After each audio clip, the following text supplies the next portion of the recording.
Oh my goodness. Hello everybody, welcome back to the channel. If you haven't been here before, my name is Debbie and I read a lot of books. So many books that I even have a series Sunday where we talk about all the sequel books versus my original Wednesday videos where I just talk about any other book. Today's book, how many times can I say book in the first 30 seconds of this video, is How to Kill Your Family by Bella Mackie? I haven't heard it out loud. There is the front cover of this book. I was greatly intrigued by this book just because of the blurb. The first sentence of this blurb had me hooked. Let's get in there, shall we? I have killed several people. Some brutally, others calmly. And yet, I currently languish in jail for a murder I did not commit. When I think about what I actually did, I feel somewhat sad that nobody will ever know about the complex operation that I took. Getting away with it is highly preferable, of course, but perhaps when I'm long gone, someone will open an old safe and find this confession. The public would reel. After all, almost nobody else in the world can possibly understand how someone, by the tender age of 28, can have calmly killed 6 members of her family, and then happily got on with the rest of her life, never to regret a thing. I was completely hooked on this book, completely in love. 400 pages in just fiction and general fiction, target audience adult. It's like reading a murder mystery, but from the point of view of the murderer. Everything is done from Grace's point of view, except for like the last couple of chapters, where you do also see somebody else's point of view, but I'm not going to spoil who that person is. So, from the very beginning of the book, you are essentially getting diary form from Grace as she is in prison for the murder that she didn't commit. Throughout the book, you see her writing quite calmly about why and how she killed the member of her father's family.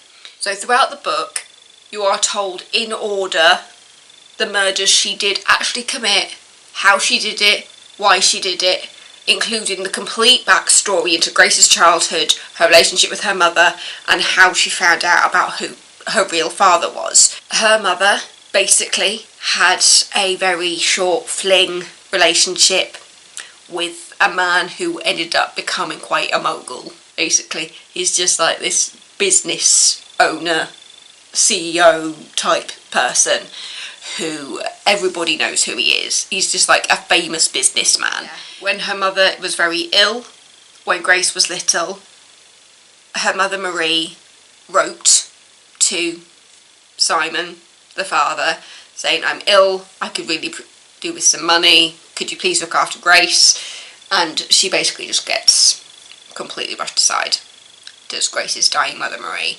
And so Marie dies when Grace is quite young. Grace then, as a child, vows revenge on the family that abandoned her and her mother. She holds on to that. She holds on to that grudge, and when she hits adulthood, she does everything she can to ensure that child her will be proud of what she's doing.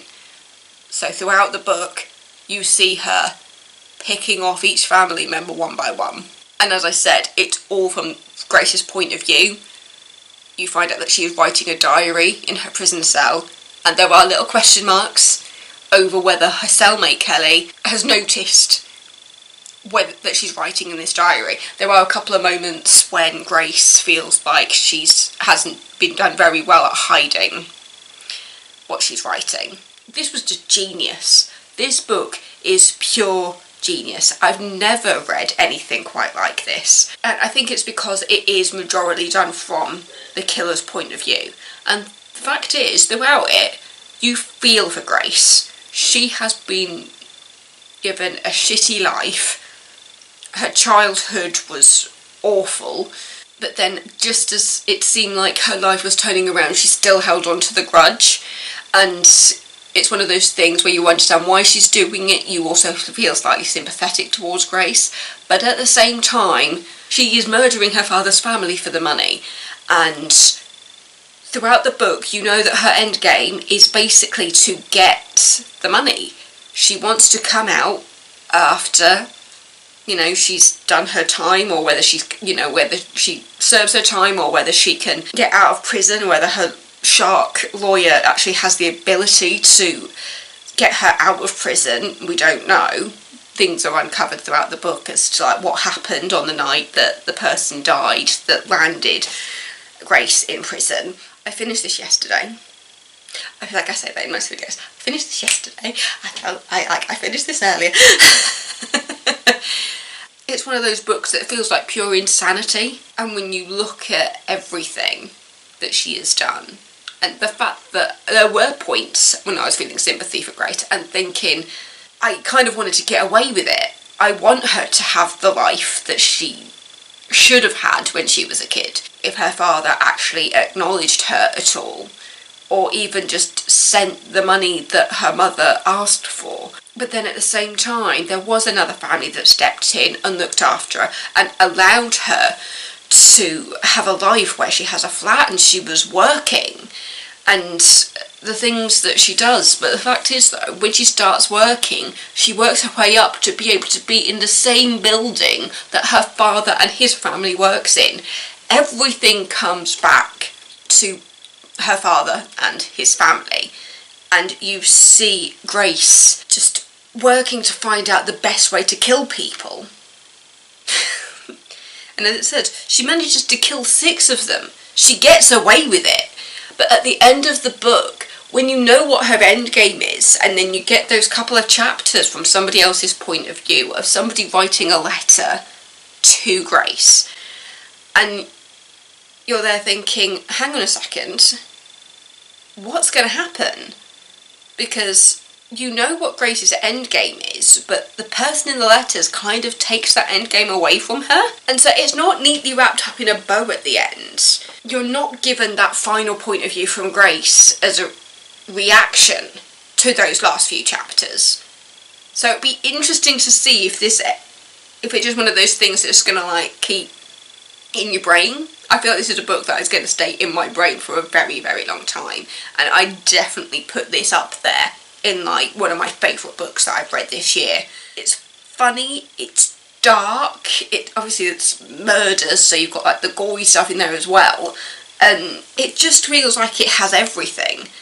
And as somebody who loves a murder mystery, this being a slight twist on that was just perfection. Absolute perfection. And I believe this is one of her first novels, I think. And so I am very much looking forward to what else comes out of this author. So I believe she has a new book coming out this year. I think the only other book that she's written was non-fiction. It's called Jog On, How Running Saved My Life. That's kind of like a memoir style thing about how running saved her life. But yeah, I just absolutely loved it. I thought it was brilliant. And the fact that you just go through and you learn in all the different ways, and seeing her research and the other people that she kind of gets involved but doesn't, and I absolutely love this book. It lends itself into the British style of murder mysteries in a way. It's set in England. She lives in London. So yeah, I loved it. I loved it. I loved it. How to Kill Your Family by Bella Mackie. There we go. I should probably look up how to pronounce her name. I've seen someone pronounce her as Bella Mackie, so I'm going to say Bella Mackie. Yeah, I absolutely adored this book. It feels weird to say that about something that's just about a woman who goes around killing people. But it was just, you know, I'm a murder mystery buff, and this just put that good old twist on it by just having it from the point of view of the murderer the whole way through, apart from the last couple of chapters. But yeah, I just absolutely loved it. How to Kill Your Family, Bella Mackie. There we go. That's the front cover. I swear there's a pink front cover as well. I did find it kind of hilarious that when it was coming out, a lot of times people would put it next to Prince Harry's autobiography as a joke. Irony. Just thought it was brilliant. I cannot wait to see what she does next. Like, seriously. Will she ever write a sequel? Are we ever going to find out what Grace's response to the end is? Or is it just gonna is she just gonna let it stew in people's brains? I don't know. Thank you so much for watching. Don't forget to subscribe if you're not already, and I will see you next time with another video. I've just finished. I do feel like I'm finishing so many books at the moment, so don't worry, I'll keep you entertained.